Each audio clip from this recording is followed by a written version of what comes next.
أكد الأمين العام لحزب التجمع الجمهوري العراقي حاتم حطة في تصريح خاص لبرنامج الثامنة، أكد أن من حق المواطن التظاهر للمطالبة بحقوقه، مبينا أن معارضة حزب التجمع الجمهوري إيجابية هدفها إصلاح العملية السياسية.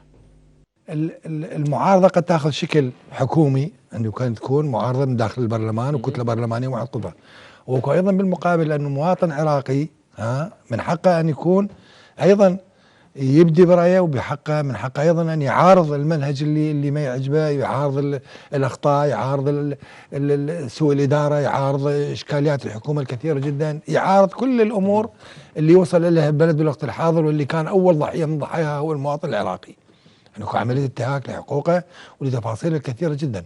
فمن حقه أيضا أن تكون هناك معارضة شعبية أيضا. زين.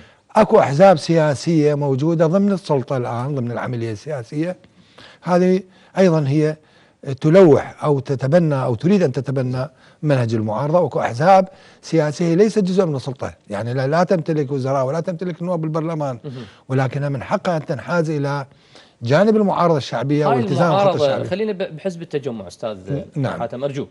اليوم حزب التجمع الجمهوري العراقي هل هو معارضة تقويمية؟ هل هو معارضة لسحب الثقة من هذه الحكومة؟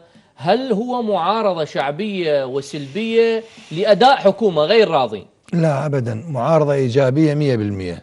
احنا الغاية والهدف هو إصلاح وتغيير العملية السياسية، تغيير المنهج، تغيير الأسلوب،